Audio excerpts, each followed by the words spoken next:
Хорошо-то как! Лето на Камчатке удалось.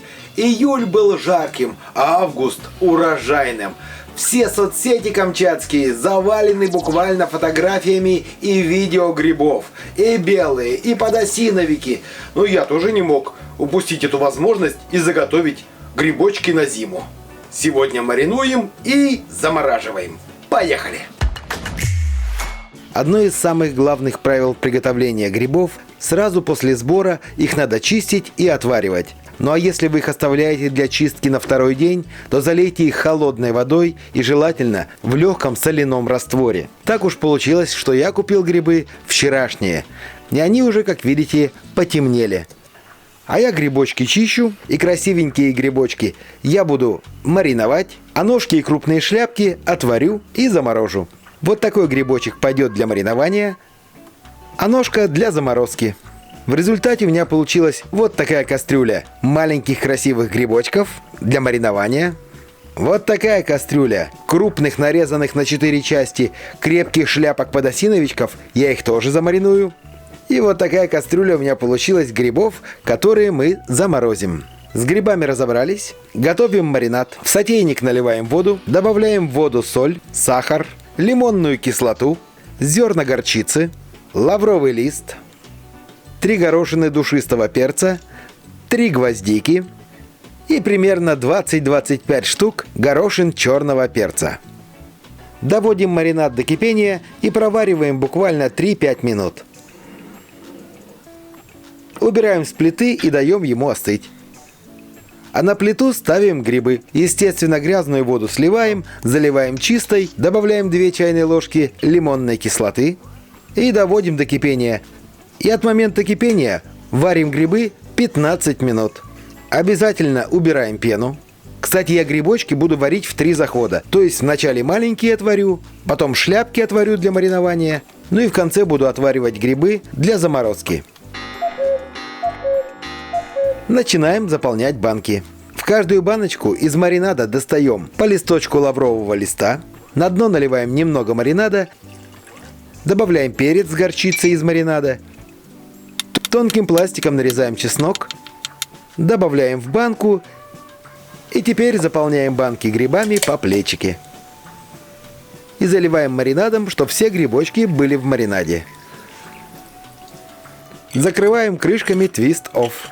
Пока я заполнял банки, на плите у меня отваривались грибы для заморозки. Я их также отвариваю с лимонной кислотой. Как только закипели, убираю пену и отвариваю опять-таки 15 минут. И затем откидываю на дуршлаг. Так они у меня стоят минут 20-30. Затем я их перекладываю в целлофановый мешок. Разравниваю, и получается у меня вот такой вот блин. Отправляем мешочек с грибами в морозилку. И как только они нам понадобятся, достаем, размораживаем. И у нас великолепные лесные грибы, из которых можно приготовить все, что угодно. Например, в следующей программе я покажу, как из этих грибов приготовить великолепнейший жульен с курицей и грибами. Не пропустите! Ну а теперь плита освободилась. Подготавливаем автоклав. Загружаем в него банки. Кстати, у меня грибов 2 ведра по 8 литров.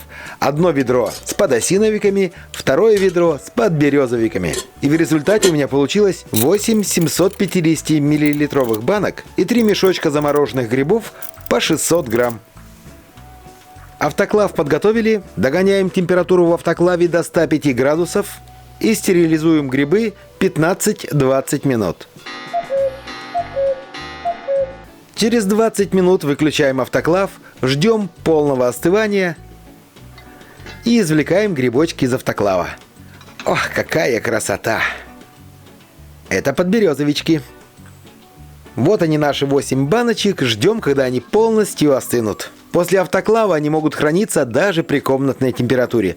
Ну а пробовать будем их примерно через неделю. Скажу честно, чем дольше они стоят, тем они вкуснее становятся. Прошло 7 дней. Открываем баночку с грибами.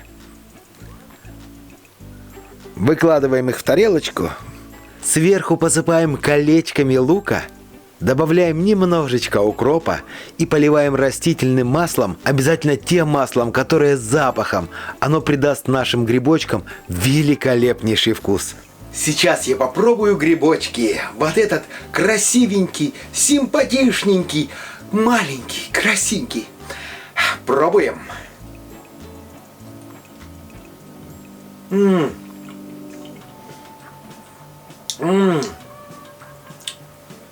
Идеально хрустит. Это ж как великолепно, друзья! Кислоты, соли, все в меру.